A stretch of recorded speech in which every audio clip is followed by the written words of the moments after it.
Hi guys, I'm Gasha. Welcome to the channel and welcome as always to our coffee times to discuss books and horror. And today I bring you the first book haul from 2023. It's coffee time.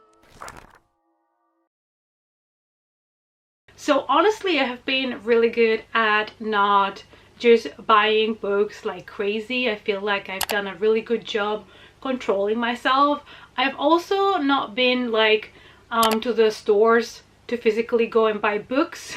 So maybe that helped a little bit as well. And when it comes to online choices, I have tried to focus on things I really wanted for the collection and some new releases that sounded interesting to me or that I wanted to review. So that is why I haven't even posted a book haul in a while. But today I'm here to let you know all the new books that I've added to the collection. There's a total of 22 books and we have here middle grade, YA and adult, so there is a mix of things. So let's start. First of all, I picked The 13th Warning by L. Stein. This is middle grade and these are really short, really tiny books, and I have seen them pop up on my Amazon and they are quite cheap, so I wanted to build a collection of them to binge read them because they sound like a lot of fun. This one is about a kid that's called Lucky, and I believe he has his birthday on the 30th of the month. He's the 13th kid on a family of 30 kids, and also I believe his parents, each of them, you know, there are 13 siblings, something like that. But now our main character's luck is about to run out. So I'm just hoping, you know, for a fun read, not expecting too much because this is a short middle grade, but obviously also the cover has a black cat, so I decided to grab it. Then I managed to get 5 more books from the Creep Over series, and sadly I think the ones I'm missing I'm no longer be able to get. I'm gonna try my best at least to get them secondhand. I believe they are remaking them. I think they are changing the covers and I refuse because I really love these editions. So I wanna, you know, complete the collection with exactly these editions. So I'm gonna try to find them probably secondhand before it's impossible to find them at all. But anyways, I've added to the collection number 6, which is called Creep Over Best Friends Forever. And this one has dolls, which is something that I love, as you guys know, in horror. Then I have number, let me see, 9, which is No Trick or Treating, which I'm really excited to read this one, obviously, for spooky season this year. Then we have number 15, Home Sweet Haunt, which obviously we have a ghost here. Then number 17, Your Worst Nightmare. And number, I believe, 18, yes, The Ride of Your Life. And these are all a lot of fun because these are just, you know, fun, cute, spooky books. And the cool thing about these books is that if you turn them around, there is a cryptometer here at the bottom, so you can check how spooky the book is going to be beforehand. And I really love that concept, so I'm really excited to check these ones out as well. These are just a fun read for any time, especially obviously if you're in a reading slump, because they're short and they're fun. Then I picked Ghost Girl by Ali Malinenko, and I've been meaning to pick this one up for some time. It's always been like on my radar, and finally Amazon had it on sale, so I decided, you know, it was now or never. So I decided to pick it up, and all I know is that we are in a town in which there is like a terrible storm and people start disappearing, and then there is a new principal that seems to know way too much about everybody. That's all I know, but I'm really excited for this one. I've always really loved this cover as well. And the last middle grade that I have today is Dreadwood by Jennifer Killick, and this is another one that I've been meaning to pick up. It is number 1 on a book series, so hopefully I will enjoy the first one and I can, you know, move on to the second book. And I was really intrigued about this one because we have a group of kids that are in detention and they have to go on a Saturday for detention to school, but things at school seem a little bit creepy and different. Something's wrong with the principal here as well. So I'm really excited about this one. I love, you know, books that have a group of people that go somewhere and are trapped. I don't know if they're going to be trapped, but I'm guessing there's not going to be anybody on a Saturday at school. So it's not like they can actually call for help. So I don't know, I'm really excited about this one as well. Now we're moving to YA, and for this purchase I'm gonna blame Olivia from Olivia's Catastrophe, because she's been talking about this book a lot, and I know it was not her favorite, but it does have something that I love in books, which is gaming, and I finally picked it up, and that is Slay by Brittany Morris.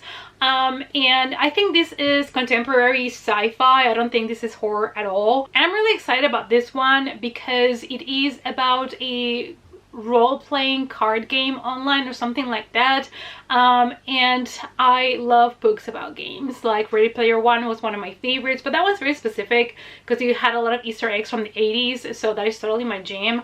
I don't know exactly what to expect from this one, to be honest, but I am excited to read it. I've heard good things, and yeah, let's see. Also something a little bit different from what I normally read, which is also refreshing, so hopefully I'll be able to pick it up this year. The next book is another just fun quick read, and that is The Boy Next Door by Errol Stein. This is part of the Fear Street books, so still slowly kind of picking them up whenever I find them for a good price.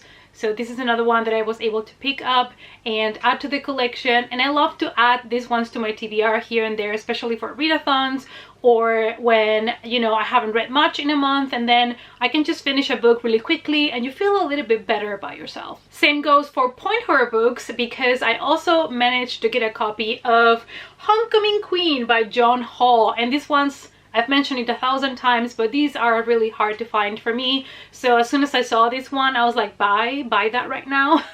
And I think it's about a girl that wants desperately to become the homecoming queen. And so probably all the other contestants are gonna have deadly accidents. So I'm really excited about this one. I think it's gonna be a lot of fun. Then we have another auto-buy author for me, that is Christopher Pike. I picked this one up because it's The Last Vampire 2 Black Blood, and I don't own the first one, but you know, these books again are not easy for me to find everywhere all the time. It was also on sale, so I was like, let me grab that. So hopefully I'll be able to get number one so that I can start reading it. But it's vampires and it's Christopher Pike, so I needed to pick it up. The next one I wanted to pick up the moment that I heard what the book was about, and that is Someone Is Watching You by Tess James Mackey. So this is a book in which a group of friends are hanging out, and then one of them, Olivia, gives a dare to Nia and dares her to go into an abandoned prison, and of course Nia doesn't want to look stupid in front of the friends, so she decides to actually go and do the dare. Nia goes there with her little sister Kayla, but unfortunately her little sister goes missing and she has to navigate through dark tunnels and really questionable situations. So I'm just really excited because hello, a dare in an abandoned prison and then your sister disappears. I need to know what's up. And the last YA book that I picked up is And the Trees Crept In by Dawn Kordajic. Please let me know if I pronounced your surname correctly. I love Dawn. She's also in some of Amy McCall's live shows, sprinting, you know, reading sprint shows on Thursdays.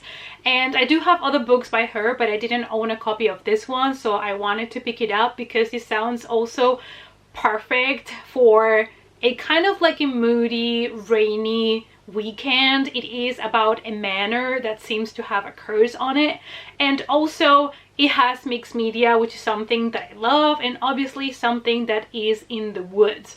I just love that, and I feel like those are perfect for those kind of like more dark days with rain, and you can just chill and get a cozy blanket and just relax on the couch. Now let's go to the adult books. So the first three I found at a secondhand store that they have the books super cheap, but rarely do I find something in English.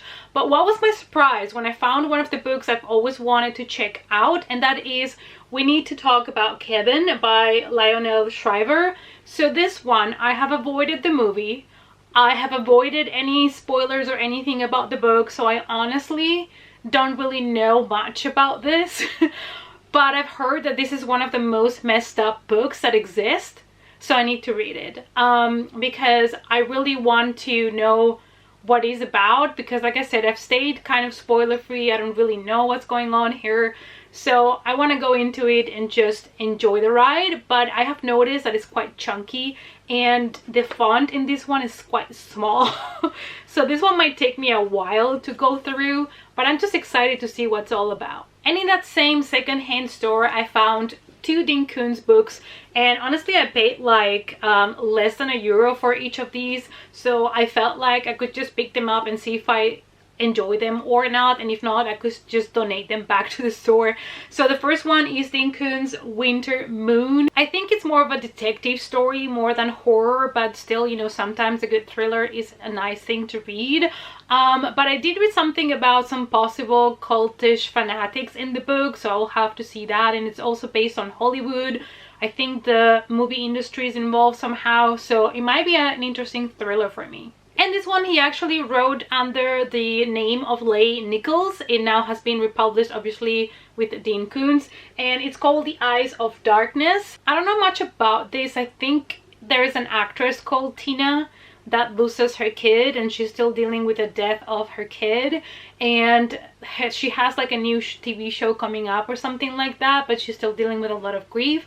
I'm not really sure, but we'll have to find out. Honestly, Dean Koontz is an author that I know is probably a little bit overrated. I still have not read many of his books, so I don't have a strong opinion yet. I have, you know, been collecting his books and I still have not read them. So maybe I should, so I can maybe stop collecting them if it's really not for me. But I have now several of his books, so if you've read Dean Koontz, let me know down below which one is the best, which one is the one that is the best for horror fans like me. Let me know in the comments. The next one that I have is Cry for the Strangers by John Saul. So another author that I have been kind of collecting his books whenever I find them. This is a small coastal village that one day a lot of strangers move in there, and then one of the kids that lives there, I think a little girl, starts having visions. And when she starts having these visions, the strangers also start dying one by one. Don't know, but it sounds really intriguing to me, and I have enjoyed all the books by the author. And now we have another one of my favorite authors, and that is Richard Lehman. We have here Darkness Tell Us, and I didn't want particularly to get this edition because it doesn't match my other editions, but I couldn't find it in any other edition. And this is a book that I am really interested in because we have 6 college students at a party, and they decide, of course, to play the Ouija board, and it works. So there is some sort of spirit, I think it attaches to one of them, I don't know, but it sounds fantastic. And knowing Richard Lehman is going to be absolutely disturbing, so I'm just here for it, because normally Ouija board stories tend to be more on the paranormal side, and I don't know what Richard Lehman is going to do with it, because normally he always pushes it to the limits. So I'm really intrigued about this one. And then I have 3 adult thrillers. The first one is The Shadow Friend by Alex North. I finally read The Whisper Man and I really enjoyed it. I thought it was a thriller with a lot of horror in it, and it was really interesting to me, and I was a fan of the twists of the story, so I decided to pick up another book by him and see what happens. This one also deals with a killer. I'm guessing there's going to be also some sort of detective like character here as well, in the same kind of vibe as The Whisper Man, so I'm really excited for this. Then of course I have Grady Hendrix, How to Sell a Haunted House. Now this is more than a thriller. I would say it's a paranormal drama, I would say. And I have a full spoiler-free review of the book if you want to check it out on my channel. I will leave it also down below for you guys. And last but not least, The Drift by CJ Tudor. This is one that I'm currently reading, so I am holding my thoughts for now, but I'm also going to be reviewing this one on my channel soon. And also probably will do a ranking video on CJ Tudor books, because I have read all of her books so far, so it might be good to kind of check which one has been my favorite and why. Alright guys, so these are all the books that I had to add to the collection. I hope that you enjoyed this book haul video. Let me know down below, you know, your thoughts on any of these books. Have you read them? Have you enjoyed them? All of those good stuff. Let's talk about it in the comments down below. Thank you guys as always so much for watching, and I hope to see you all in our next coffee time. Bye!